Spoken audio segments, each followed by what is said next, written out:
And he's off to the rodeo. Down to the left, get down to the right. Come on, you fucking make it to the left, right. Come on down to goddamn Gucci now. Piss me off. Fucking jerk. You get Get on my on my nerves. This is even better. I love it. Good morning, everybody. Welcome back to the Friday installment of the Two Dum Yinzers. This is episode 696. Good morning, everybody. Good morning, Finch. Welcome back to the show. How you doing today, brother? I'm doing all right today. I missed yesterday's show, so I just want to take a moment to say that RIP to Mike Lang. And it was a really tough day for Pittsburgh media yesterday. John Burnett from CBS, KDKA passed away as well. And former Steeler Mike Collier, I believe, passed away. That's a tough day, man. Tough day. Absolutely. Tough That's day.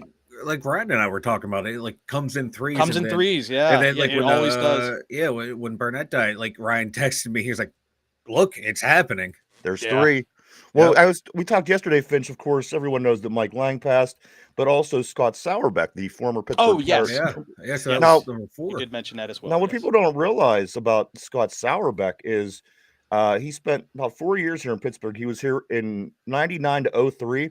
Scott Sauerbeck he shares the club record for most games pitched by a left-handed pitcher in a season for the Pirates. So, Finch, you being a southpaw, you can certainly, respect what he did. I mean, a lot of people don't even realize, people see that name like, oh, he was a Pirate. But again, look at what he did when he was here. He has the club record shared. I don't know. It didn't say with who, but most games pitched by a left-handed pitcher in a season. So again, between him and Burnett and Mike Lang and Collier. So, when it rains, it pours. And, Mike, you and I were saying just yesterday, I think only 2 of those people who had passed at the time. And we said, You know what? They come in threes. I wonder who it's going to be next. At first I was like Pittsburgh sports media. I said because it was Sauerbeck and it was also Lang. But then Burnett passed away, and I was like, oh, okay, it's just it's Pittsburgh. And then as Finch said earlier, Collier passed. So let's hope that's it here in Pittsburgh. Certainly for the weekend. Yeah, I mean, if anybody's going to go down again, like, why can't Nutting be the guy, right? Like, right. I hate to wish death on someone, but that would help. That would help the team. That would improve the team. Would be the classic example of addition by subtraction. Good morning, the gent on the board. Happy Friday to you, our friend. I hope everything's going well for you, Mike. How you doing today, man? Oh, I'm doing great, man. It's Friday. It's Friday. Yeah, it's my Thursday, but it's Friday for everyone else. So I'm pumped. I'm excited. It's a good day. It worked the other day.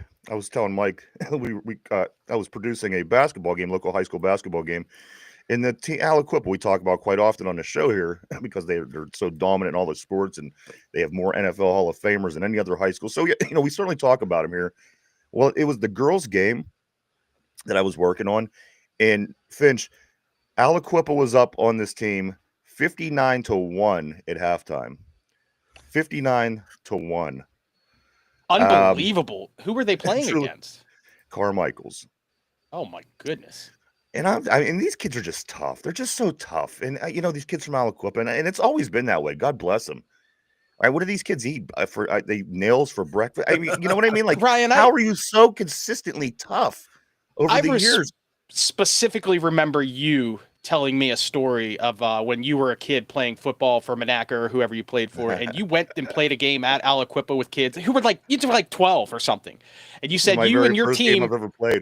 Yeah, like walk past the bench or walk past the room, and all the Aliquippa players were standing there barking at you. They were barking at us, and you said it was the most intimidating thing you had ever seen in your life to that point, and that always stuck with me. And it's wild, man. The culture at that high school is absolutely ridiculous when it comes to sports.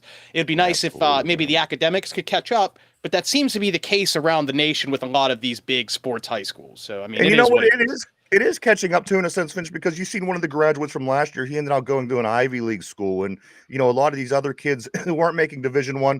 They're all hitting on these other schools, your Westminsters, your Marietta, schools like this, which is great for them. They should, it's super for their future. And you know what? It's funny. It's funny because you did the story that you just reminded me of. I was thinking about it a little bit earlier today because of what I was going to say about Aliquippa. And it was Finch. It was my very first game. We were all probably about 9 years old, 10 years old. And our very first game was Aliquippa.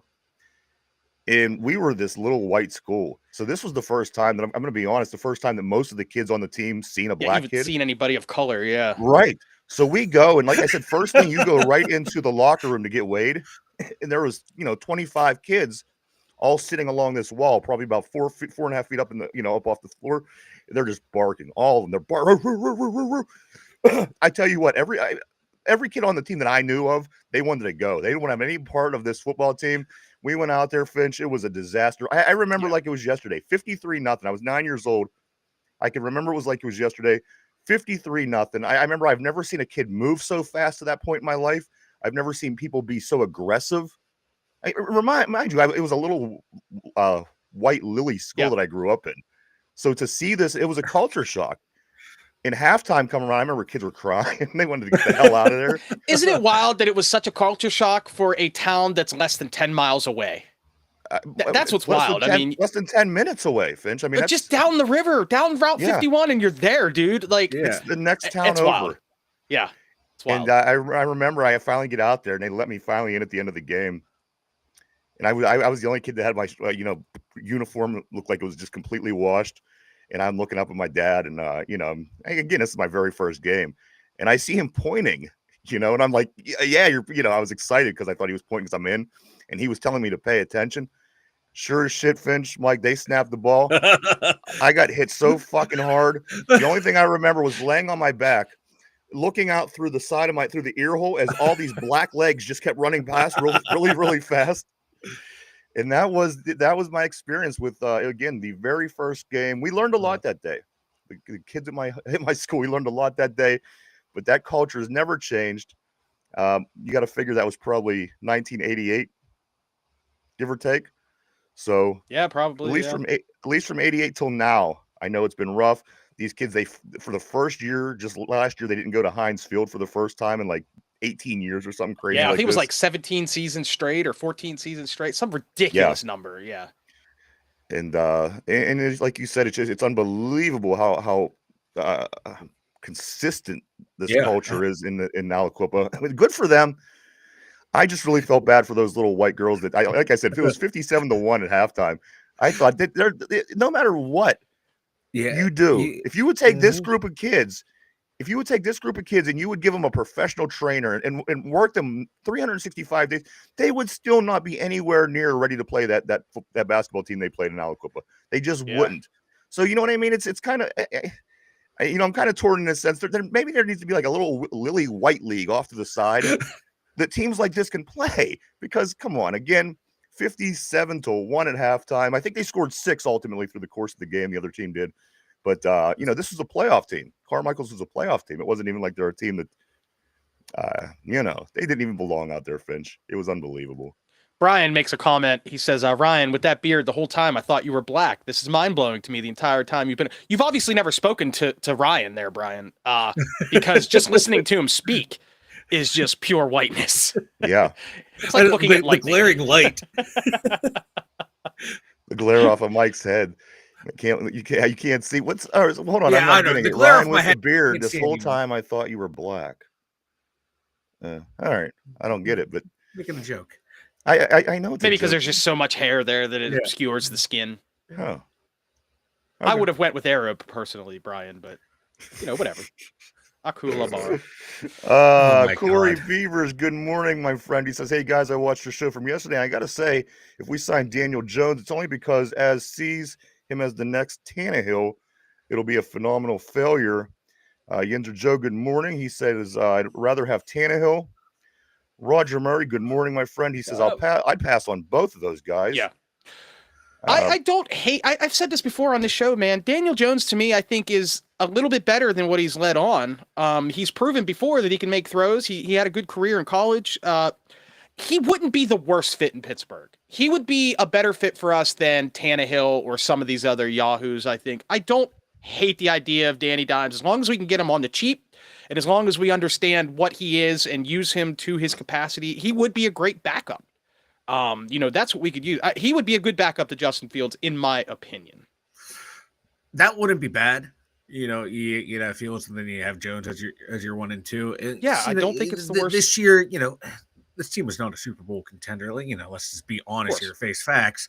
This is the team that's going to struggle to make the playoffs, and then if they make it, they're going to get bounced out, in the first round. So those would be the two ideal quarterbacks to have, and you just build your team around them. If you fluke into a playoff one, that's awesome. If one of those two develops, that's even better, because you figure your starting quarterbacks are either going to be like a Justin Fields, a Danny Dimes, a Zach Wilson, a Mason Rudolph, a Mac Jones type quarterback. Those are going to be the quarterbacks of the Pittsburgh Steelers. Like we've talked about numerous times on the show, or in the Kent Graham, Jim Miller, Cordell Stewart era of the Pittsburgh Steelers. That's where we're at right now. Cordell was a much better athlete than any of those guys, but I mean, all around. I think Fields might be a better athlete. Yeah. I do want to say good morning to Brian on the board.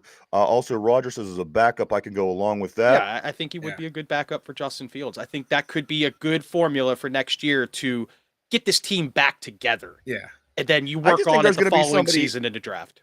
There's going to be somebody, and it's, again, one of these bottom dwellers, but there's going to be somebody that comes along and they're going to be willing to pay Daniel Jones. I mean, the guy has, as you guys stated, the pedigree out of college, and then he went to the Giants. I mean, you see how that kind of, playing for the Giants could kind of retard your career. I mean, obviously, you see what Saquon Barkley can do on a good team, and, see kind of how he was held back in the Giants organization. I think it's the same case with Daniel Jones. I can give you a great example to kind of go with what you're saying there. Tim and I on the Two Cranky Jagoffs every Friday night at 9:30, we discuss the Bears a lot because Tim's a Bears fan. And a great example would be Caleb Williams and Jaden Daniels. Two guys who had very similar statistics all season. Both of them had decent wide receivers to throw to, but one won a ton of games and made it to a title game, and the other won like 6 games all year. So, the surrounding team around that player has a lot to do with it. A great quarterback. It's very rare that a truly great quarterback carries the team completely. Even in the case of Pat Mahomes, he doesn't carry the team completely. He puts the team on his back, but at the end of the day, he still needs great players to throw to, and he needs to be blocked for. And that's the difference.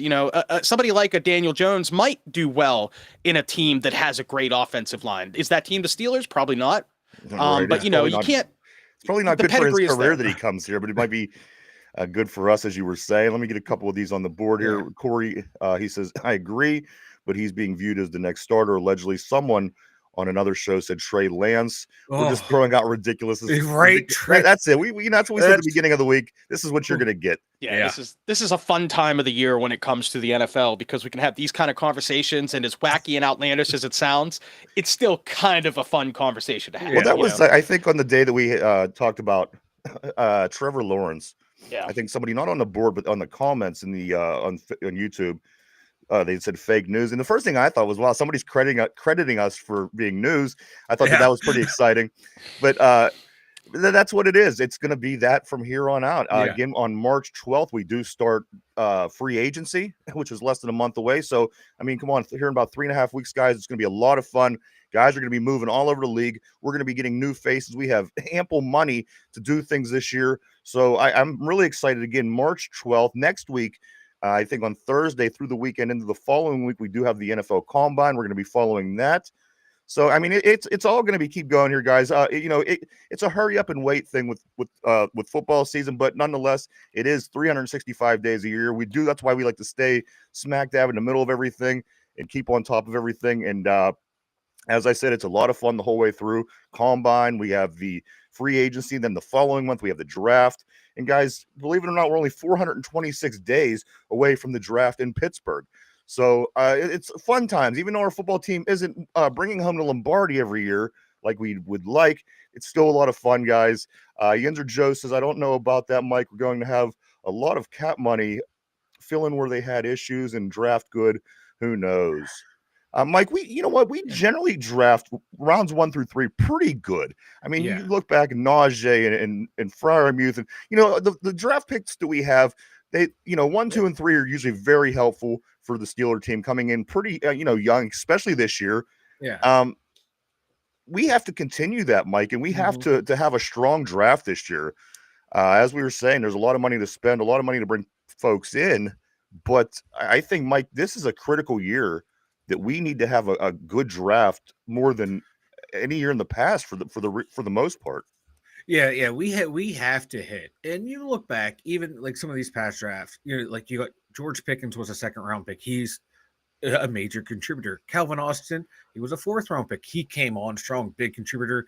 Najee and Frymuth, big contributors to the offense. Dan Moore, he up and down, but he's played just about every single snap he can play in the NFL.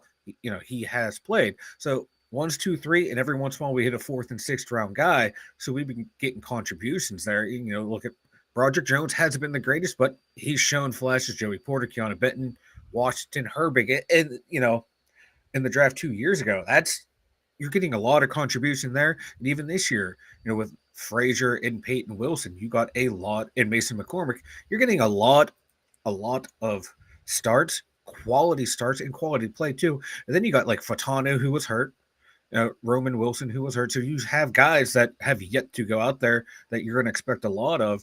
So that's been key right there. These past couple of drafts haven't been the greatest, like the last two that Colbert had with, the Kenny Pickett, Najee, and all them, but you're getting good, solid contribution from them. You want more, but they're solid NFL players. Draft classes have been solid NFL players, and this year, hopefully, where we're picking and the way the draft's falling, we might get an impact wide receiver, an impact defensive lineman in rounds 1 and 2. So we can make a jump right there, and in free agency too. This is the year. It's this year is to get the have a strong free agency and then go and have a strong draft. Then you have your foundation for a good team, to where if you have a quarterback that can be even a low-tier quarterback in a starting range, you have weapons around them, and then you have a good defense around them too. This team could be more competitive game in, game out than we were this year. We had that big stretch in those last 5 games where we struggled. You build a better team around whoever the quarterback's going to be. I think the team will be better this year, but everything has to hit right. Yeah, like you said, I think that this is an important year, Mike. I think that we do have to hit it. We got to hit the draft good, and I think there's potential for a lot of good picks to be had. Yeah, Corey Fields to a 2-year, $25 million, and beef up our offensive line through free agency, and then draft a wide receiver and running back. And see, Corey, you make it sound so simple. You make it sound so easy. That's all they got to do. That's it. Omar Khan, we don't need that guy. Let's get Corey Beavers up there. Well, he's not wrong, though. He's not wrong. He's not wrong, but you could also say, let's just draft Tom Brady. I know, right? Tom Brady. That's all we got to do. We just need to draft Tom Brady and Ocho Cinco, and we'll be great. We'll have the right team. Is there any LTs? Let's get Lawrence Taylor let me cherry pick something right out of this. That's the part of the fun of this time of the year, though. That's the fun time of this year. Right, yeah. Let me cherry pick. We're all playing Madden right now. What Corey did say, because a lot of talk over the past couple, that there's a lot of traction gained for this whole Najee returning thing. And on top of that, I've seen the Steelers are very much interested in Nick Chubb, which we talked about yesterday, Mike, coming off a big injury from last season. Not exactly young anymore, but at the end of the day, I think you're going to get nice production out of Chubb if you would go that way, but just how much are you willing to pay? But those are 2 things that I did read over the past 24 hours. The Steelers are in Najee. The interest is definitely getting drummed up a little bit. And then again, I know they said that they're very interested in Nick Chubb. So again, who knows? Who knows what's going to happen? We were sitting here this time last year, didn't know what was coming, and we were just about 3 weeks away from Patrick Queen becoming a Steeler. And I think they hit like 2 or 3 moves that day, didn't they? Or around that period of time. Russell Wilson was in there.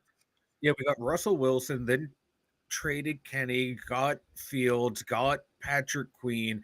I don't know if it was in that order, but that's, those 3 moves all happened in the same cluster. It was wild. Then we trade Deontay and got Dante. So within a month really there, quick as well. Yeah, ended up getting a lot of fun. Yeah, Omar, and we've learned, man, Omar Khan and Andy Weidel are not afraid to be aggressive. And we saw the way they moved on from Kenny Pickett. They're not afraid to move on from their draft picks if they don't think they're going to pan out or if they think they can find something better. So, everybody, Mike. One thing that's coming up? Yeah, go ahead, Mike. Everybody except for Mark Robinson for some reason, right? I know. They like his production on special teams. Okay. I get thought that. You were going to say they like his production in practice. No. They like what they're seeing. Talk about practice. No, talk about practice. Like he's that guy.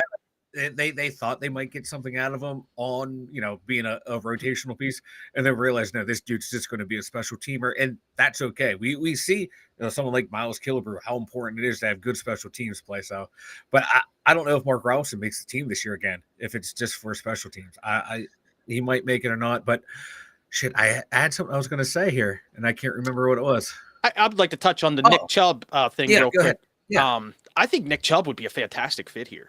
He's proven that he is willing to split time when he was with Cleveland. Remember him and it was Hunt, right? He and Hunt both had 1,000-yard seasons. Hunt's out there too. Yeah, I mean, I think Warren and Chubb might not be the worst combo. I think we could really put something together if we had those guys. I don't hate it. However, Chubb, he is starting to get age a little bit. He does have injury issues back and forth over the last couple seasons.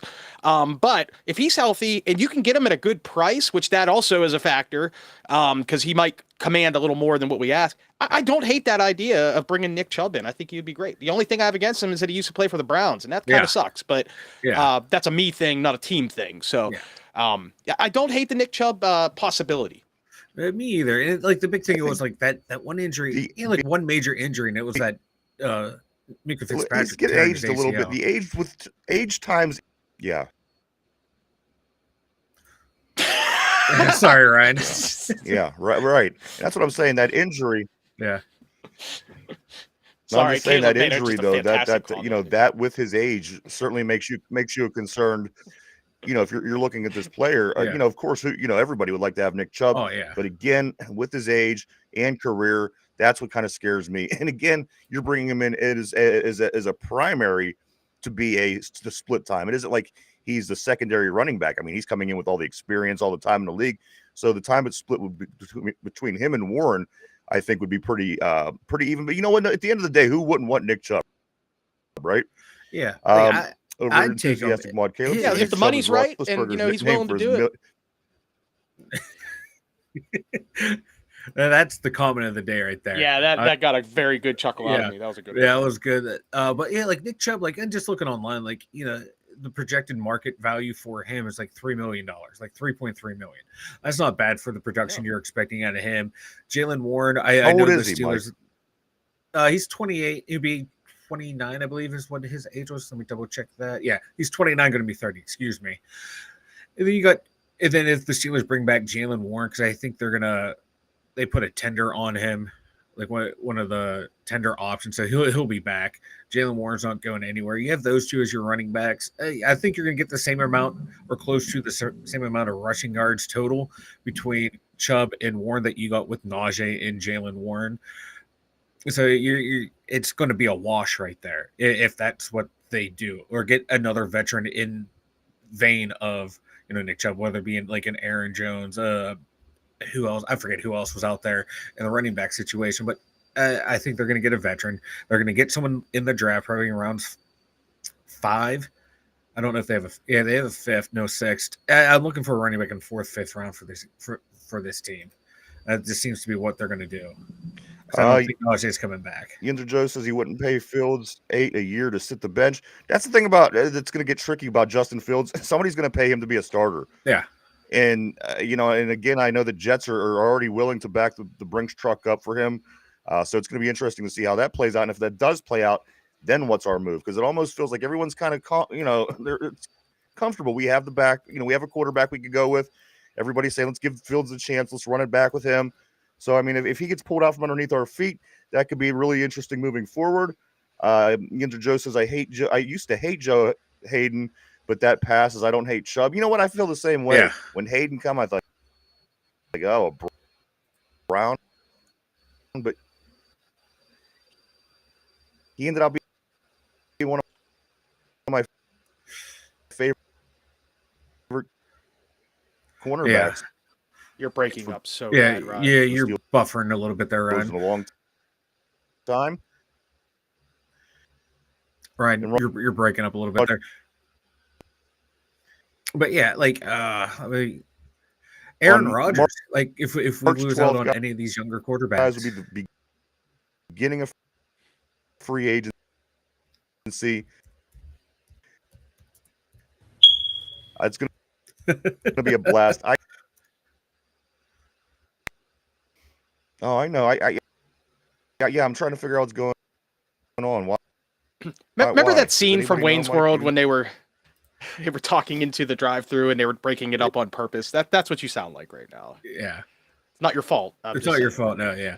But what was I going to say? Like something I've been seeing online and on the radio is if we miss out on all these quarterbacks, like, you know, Fields, Daniel Jones, Darnold, Aaron Rodgers should be the starting quarterback for the Steelers, because he would tell Mike Tomlin how the offense should be played, and he would be the leader of the Steelers. Let's be honest, Aaron Rodgers probably would. His schemes would probably work better than Tomlin's right now. I mean, let's be honest. But you know, whether he could throw the ball is another story. But now, do you want that whole circus, that whole package? No thanks. With him, no, you don't want that with him. No, he's not the MVP anymore. No, he's not the guy who he once was. I'm sorry to see Ryan had to cut out, but yeah, if you're not getting Aaron Rodgers of 10 years ago, you don't want Aaron Rodgers. No. You don't want him at all. You don't want him anywhere near this team. You don't want him anywhere near George Pickens. That's the thing. That's another thing. Toxicity spreads. And I could see Aaron being one of those guys that starts a locker room gang to go. You know what I mean? Like he does. And Pickens is the kind of guy who would just eat that shit up. You know what I mean? And you're right. It would be like a cancer in the locker room. There aren't very many players in the NFL all time who are worth that sort of toxicity, and Aaron Rodgers definitely is not that guy. No, he's not that guy. And oh my God, I wouldn't want him. I'd rather lose with like Corey Beavers just saying Rodgers only leads Rodgers. Perfect way to put it, Corey. Yeah, I'd rather lose with Fields and Daniel Jones or Zach Wilson or Mac Jones. Yeah, somebody without the inflated ego. Yeah. Someone who hasn't, had so much winning in the past that it's turned him into a real dick. And like Roger Murray's saying, Aaron, he's the worst teammate. Dude blames everyone but himself, and he does it publicly. Right. Yeah, he gets on his soapbox, and then, and then on top of that, he likes to... He has a lot of off-field stuff too with the way he thinks and the way he speaks. And I respect that his opinions on a lot of things. I don't agree with a lot of his stuff, but you just don't need that. You don't need there should only be one guy in the locker room preaching to people, and that's Coach Tomlin. Yeah, and that should be the head coach. That should be the head coach. And then like your captain should be, reinforcing what the coaches are saying. Exactly. You don't need anyone going rover, and let alone, a washed-up quarterback. I agree. That's not what you need. What's up, Ryan? Can you hear us? I think he's frozen. He's frozen in the space-time continuum. No. And like P said, he's just a free thinker, guys. Just a free thinker, Aaron Rodgers. I can't wait until Rodgers and Irsay have to make it work next season. That would be a fun atmosphere. Aaron Rodgers up in Indianapolis, after Anthony Richardson gets hurt again. Hey, I was gonna say Rodgers is at that part of that time of his career where he's probably wants to go to a team in warm weather and wants to go south and everything. But the Colts have that dome, and that might be a good landing spot. The Vikings. Preferably, I'd like to see him in the NFC though. Yeah, the Vikings have a dome. He can go and be finish his Brett Favre arc. Yeah, I was just gonna say he could just manipulate the Brett Favre arc. We can put him in his Jets jersey on the cover of Madden, and then change it to a Vikings jersey a week after the game releases. Yeah. They did that with Favre. I don't know if any video gamers out there know about that, but it was a hilarious time with Favre. And that's the only thing missing from Aaron Rodgers' Favre-vacation, or Favre-vacation, or however you want to say it, is that he hasn't gone to Minnesota. He's done everything else Favre has done, right? He's won a Super Bowl. He's been an MVP. He hasn't sent any dick pics to team reporters yet. That we know of. That's true. This is true. I was gonna say he hasn't done pills like Favre did, but he did go out during the offseason and do ayahuasca and tell everyone. That's a generational thing. thing. People of the Favre generation, they all did oxys and uppers and downers and side to sides or whatever you call them. I'm not real familiar with all the drugs. But those things are that's old hat. The new thing now is the mushrooms, the ayahuasca, the super high grade marijuanas, and the other party drugs. Party drugs. Not the heavy hard heroines and cocaines, although cocaine is kind of a nice party drug. I was going to say cocaine is a party drug, Cocaine's a hell of a drug. We remember the 80s. Yeah, barely. I was like, barely remember the 80s. The cocaine I was there because when I was born. Yeah. But to be completely honest, I mean, it's kind of outstanding how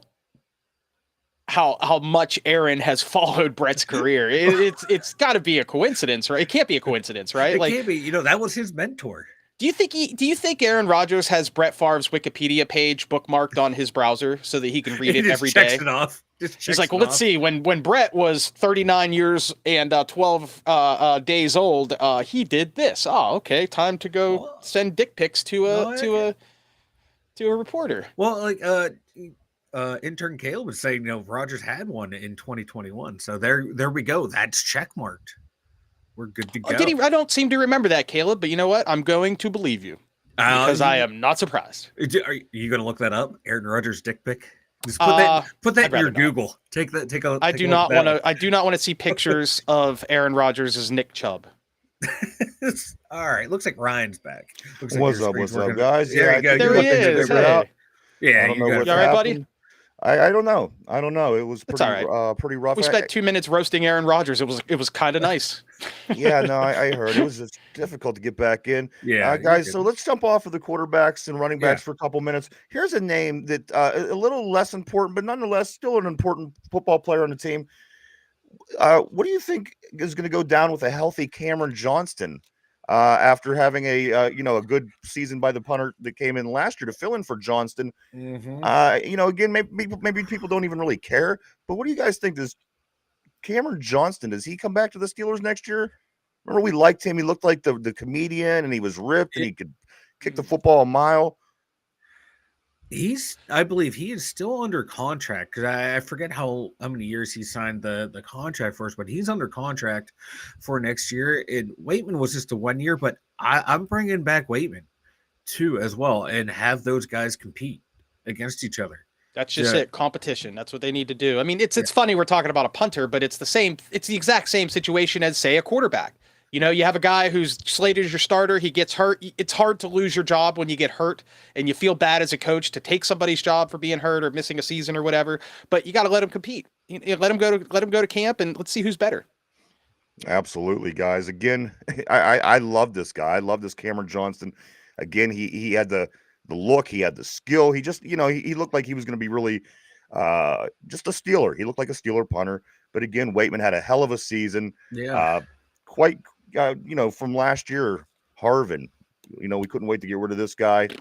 He's gone. So we have a good situation going on at punter. Here's one for you guys. Mike, I know you're into the PFF recently.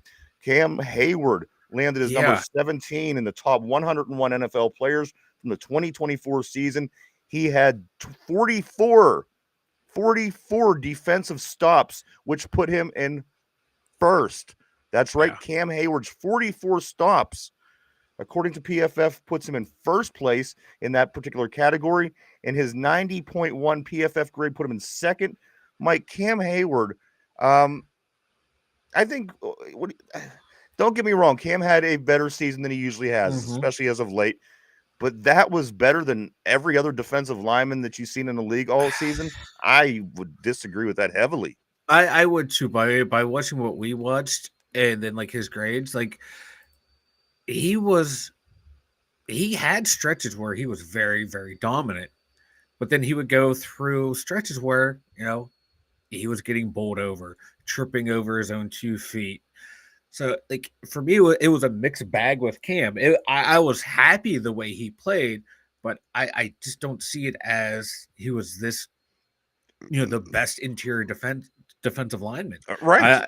We watched Dexter Lawrence play against us, and that's the grades that he's getting. That's what the production is, what I would see from Dexter Lawrence. That's what I wanted to see, the correlation with the grades in the play.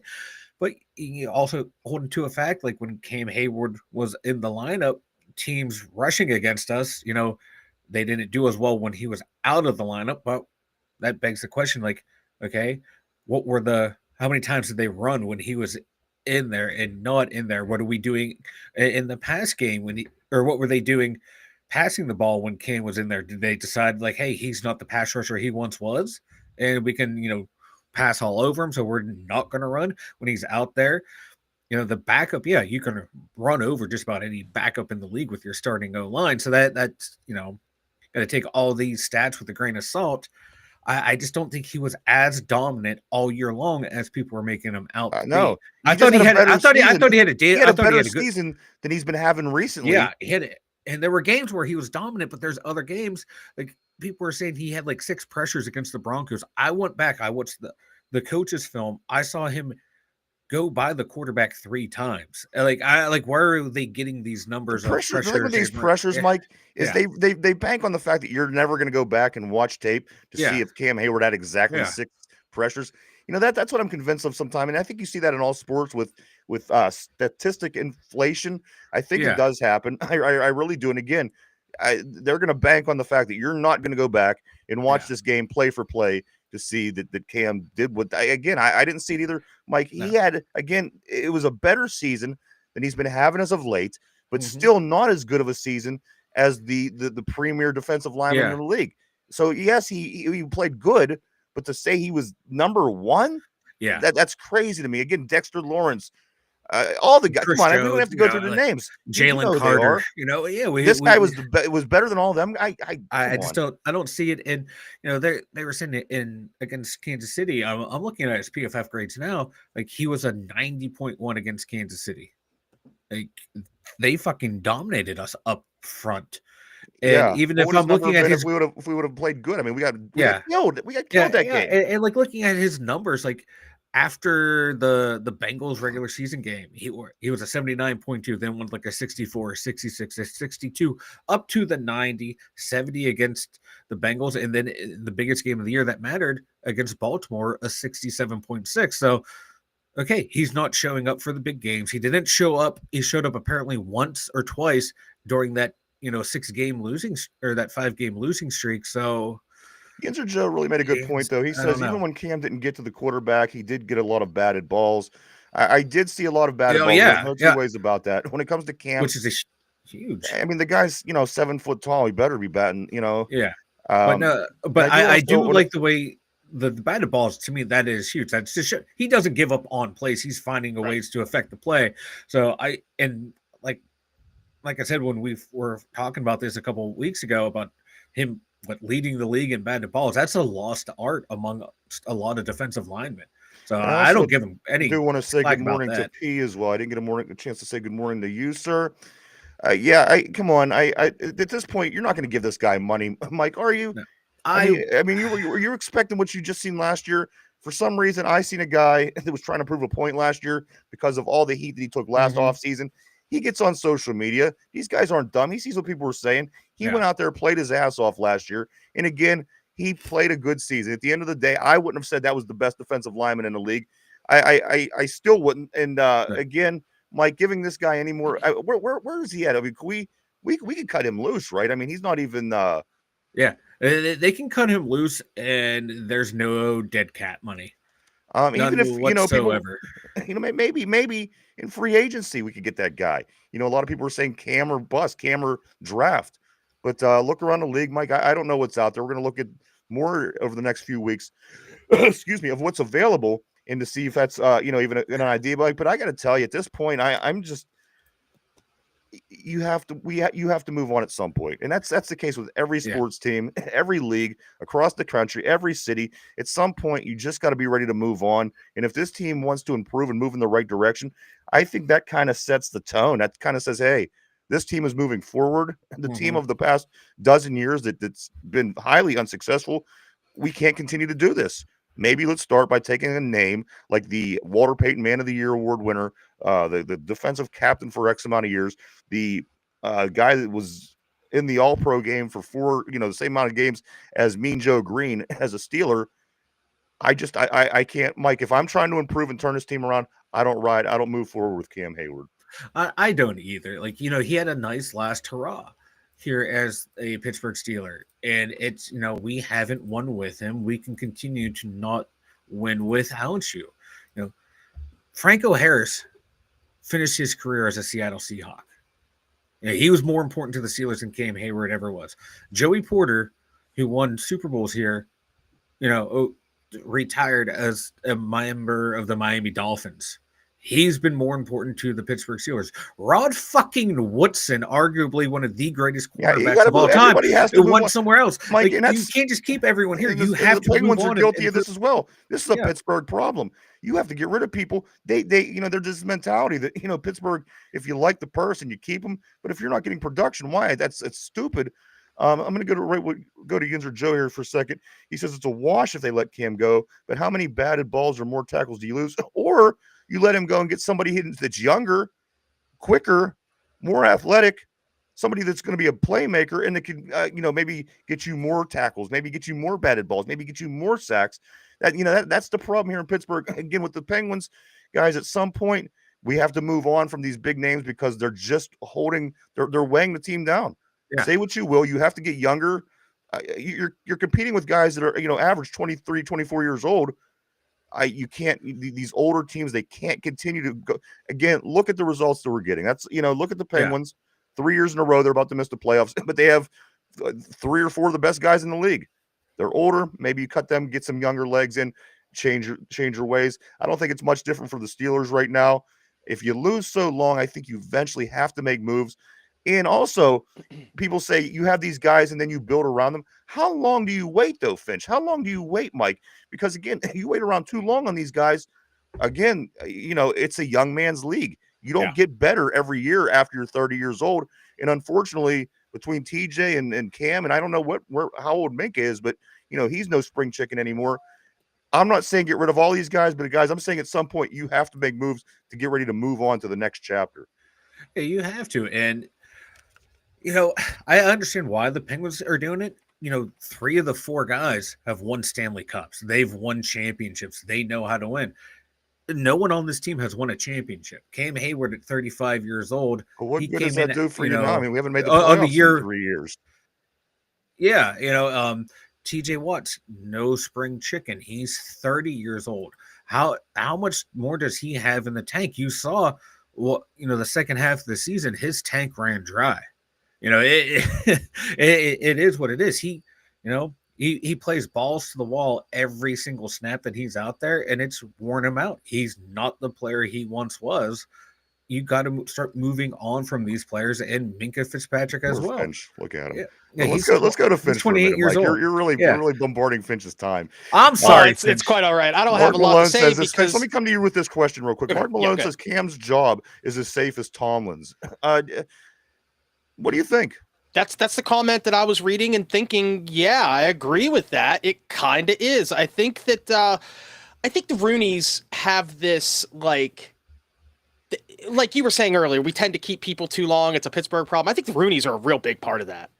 The current regime. Back in the day, Dan, he was a football guy. He understood that, hey, man, this he's on the tail end of his career, or he wants too much money, or he's, hurt. The Rod Woodson is a good example of this. He was at the prime of his career, but he'd had that big knee injury the year before, and you were unsure. And then, of course, he goes to Baltimore and wins a Super Bowl.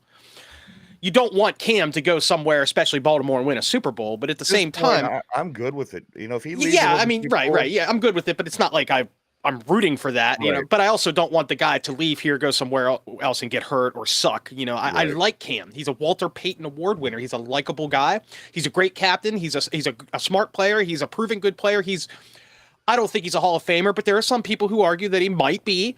You hate to lose that kind of player because he brings more off the field as well as on the field. That's where he shines. Yeah. And people just love the guy. Especially Pittsburghers love this shit. They eat shit up.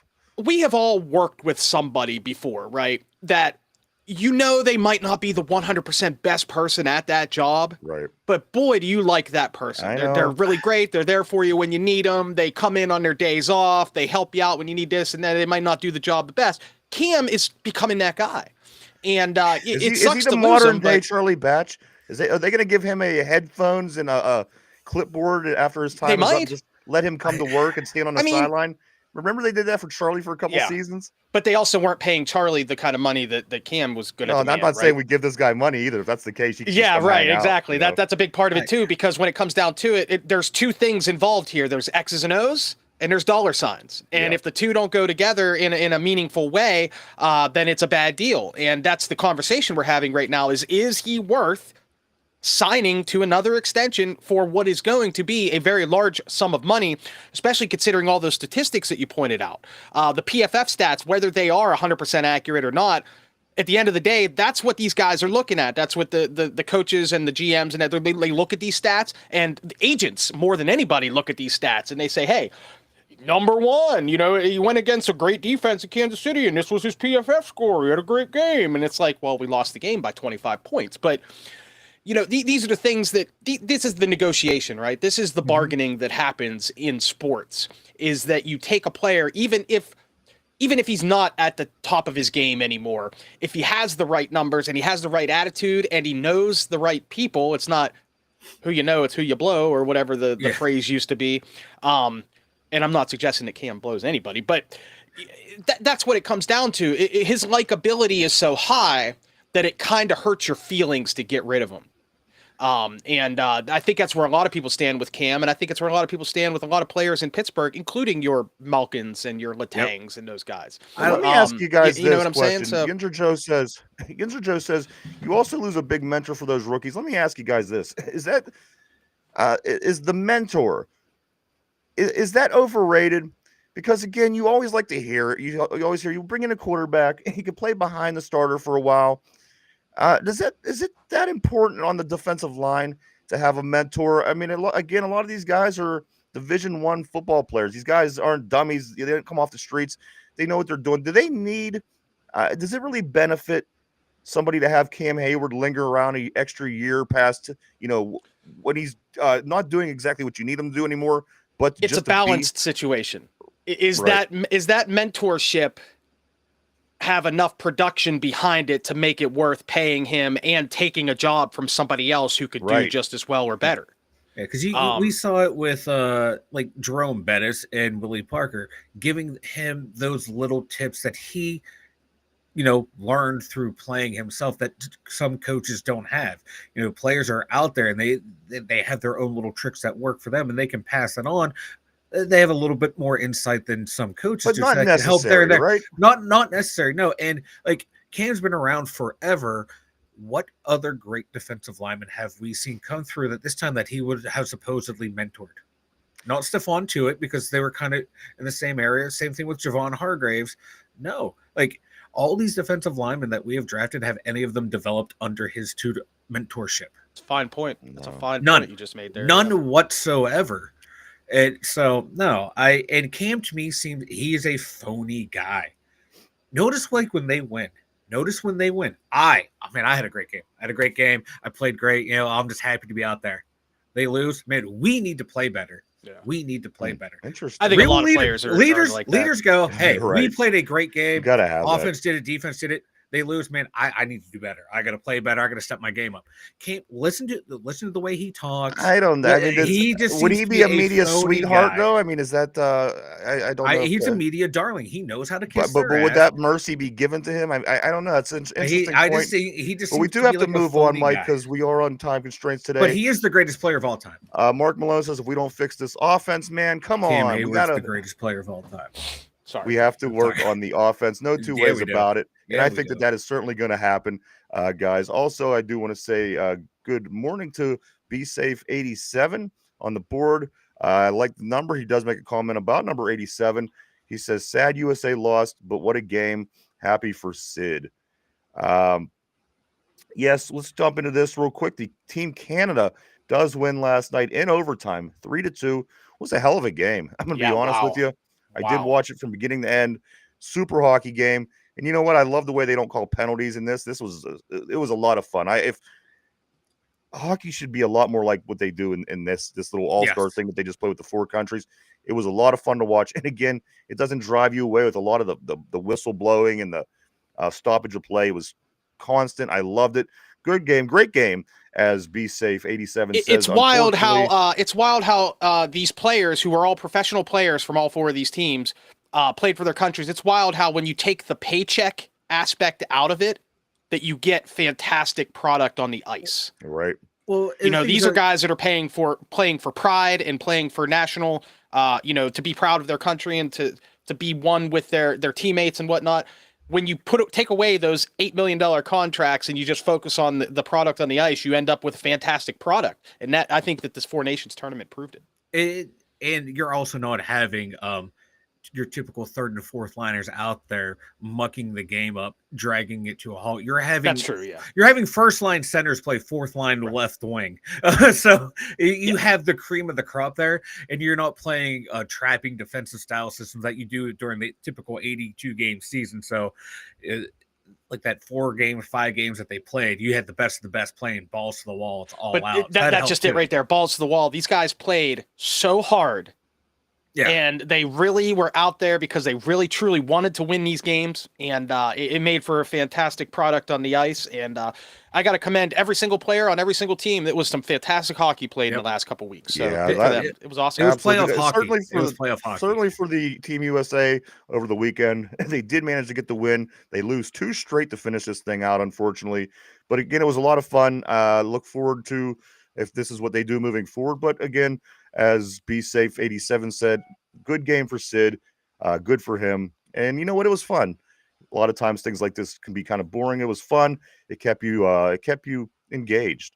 Also, guys, the Panthers back on the hardwood tomorrow. They travel to Notre Dame to take on the Fighting Irish. That game starts at 2:15 on Saturday. Mike, why don't you go ahead and tell everybody about the website, and we'll get into some trivia. The Dumyinzers.com. Check it out, everyone. We got over there. We got the links, got the merch store, the blog back up, the mock draft is up there.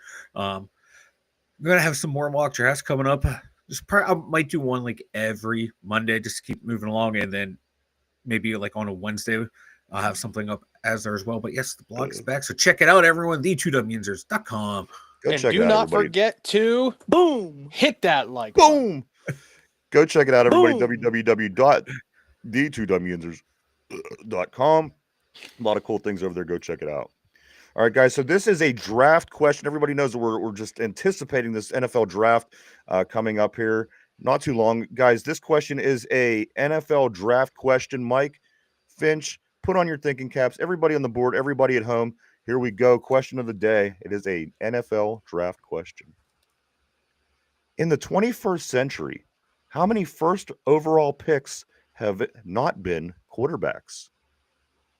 In the 21st century, how many first overall picks in the NFL draft have not been quarterbacks?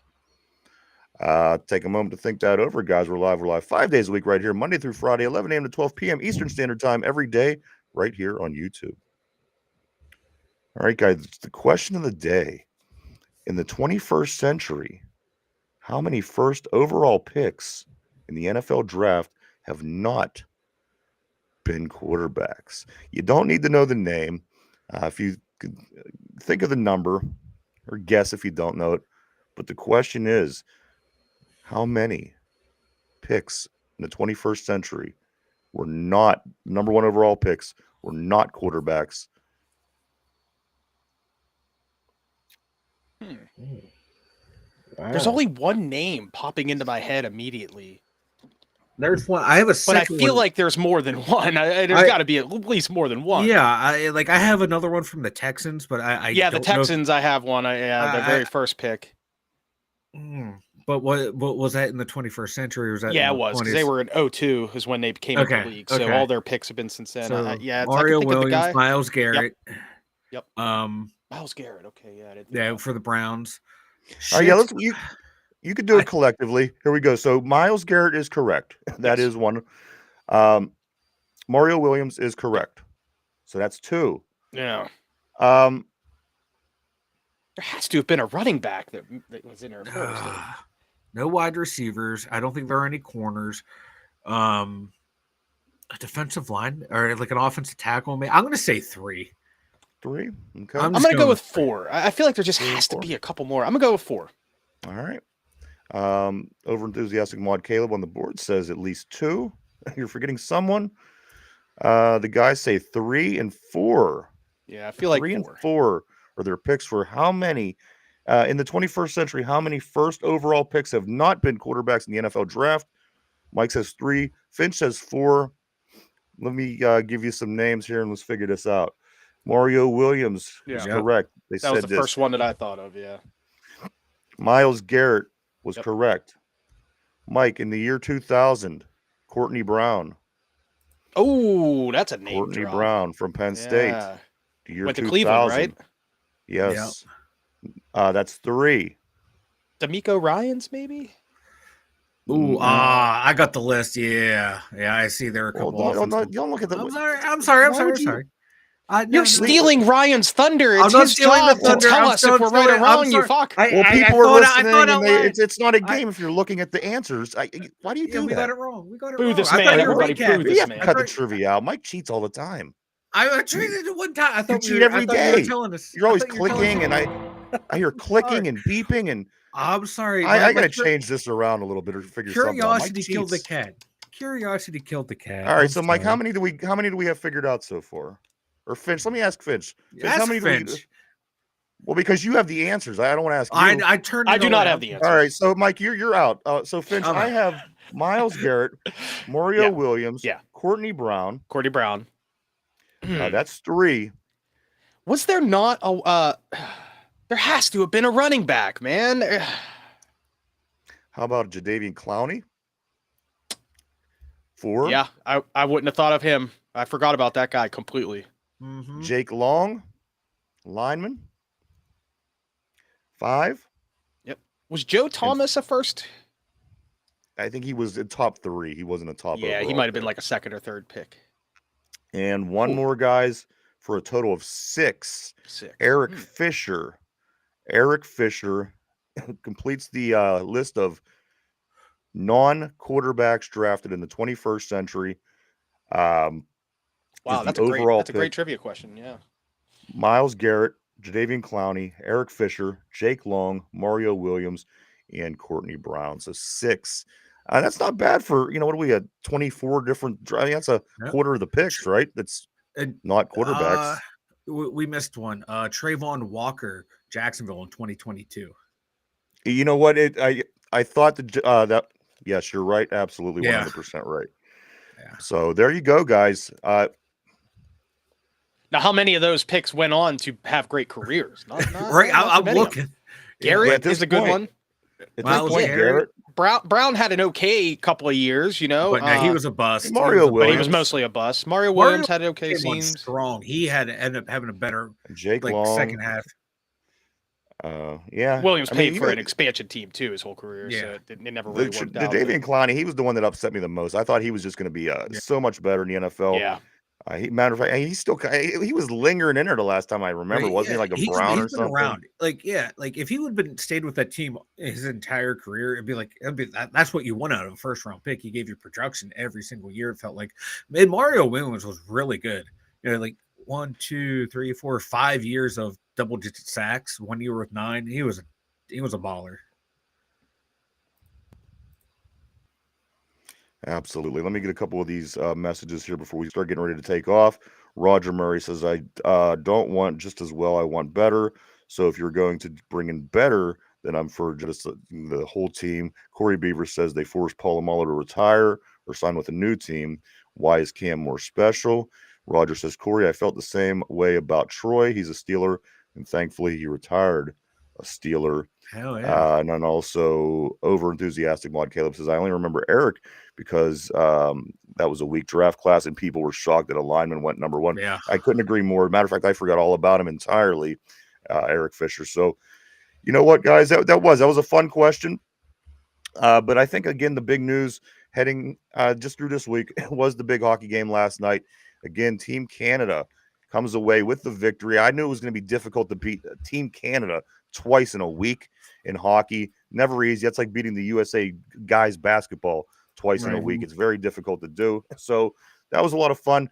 A couple things here before we do take off. Check out Finch and Tim tonight at 9:30. 2 cranky jagoffs right here on our channel. Go 9:30. Check them out. Support them. Hit the like button. All that fun stuff. You are not going to be disappointed. Check out Finch and Tim as they are the Two Cranky Jagoffs tonight, 9:30 p.m. Also, what else today? Derpy, he is still got the flu. He was supposed to be in at some point this week to receive his award. That didn't happen because he won the picks this season for the NFL picks. Once again, Mike, just total domination. I can't believe it. He's just the beast. He is. He's a savant. For you, Derpy, for you, I'm going to Permanis today. There you go. We are all going to Permanis, and we're going to eat your worth of your reward, and we'll see if there's anything left for you. Just kidding, of course, Derpy, but we hope to see you back. We hope you feel better, buddy. He has been in bed with the flu. I'm not kidding. I'm definitely getting a sandwich today. But I'll think of you, Derpy, when I'm biting into my pastrami. You know what? I'm not going to ask for your thoughts today at the end of the show. I want from each of you, one of you, before we roll, what is your favorite, Mike, what is your favorite Finch Langism? I want one from each of you before we take off for the day. Think it over for a minute. Yeah. We do want to thank everybody for tuning in today. We appreciate each and every one of you. We couldn't do it without you. Thank you so much. Everybody on the board, you guys always keep things interesting here on the show, and everybody at home. Thank you so much. Now I'm going to go to Finch. I want to hear everybody's favorite Langism today before we do roll for the weekend. Of course, Mike Lang, the longtime Pittsburgh Penguins voice of the Penguins, did pass away yesterday. A lot of people mourning here in Western PA. Everyone loved the great Mike Lang. Finch, what was your favorite Langism? My favorite Langism is the one that you knew that the Penguins were doing well when he called it. And that's real simple. It's basic. It's not a special one. Hey, shoots and scores. You'll never forget that voice ever. Never. You'll never forget it's so that. Good. So Mike, good. I mean, there's a million of them, but that's the one you knew when you heard that one that it was a good game. Mike, you have to do it in character too. It's got to be Get in the fast lane, Grandma. The bingo game's ready to roll. Great job, everybody. Great job, guys. And that one made it to the sudden death movie. So that one was in the movie. Yes. So that's right. Yes. A couple of the Langisms made it in, but that's the one I remember. Yeah, man. Man. But hey, great job. R.I.P. Mike. Absolutely. R.I.P. What a legend. Great job, everybody. Great week. Finch, again, tonight, check out Finch and Tim, Two Cranky Jagoffs, 9:30 right here. Don't miss them. I will be here. I'll hopefully see some of you guys in the board, and it's going to be a great time, so do check them guys out tonight, 9:30. Other than that, not a whole lot going on over the weekend. The Pitt men do take on Notre Dame tomorrow at Notre Dame. But not too much going on. But we will be back first thing Monday morning at our regular time to talk about that and so much more right here on the Two Dum Yinzers. So I do want to say before we go, is there anything, guys? Speak now, forever hold your peace. Have a great weekend, everyone. Good to see everybody. Love it. We'll see you next week. Well, thank you so much. Thank you so much, everybody, for tuning in. We appreciate you all. Thank you. Everybody have a great, safe weekend. Stay warm. And we will be back Monday at our usual time to do it all over again. Finch got the terrible towel going. Yeah, everybody from the Two Dum Yinzers, Finch, Mike in the Steelers Central Mobile Studio, myself, the Two Dum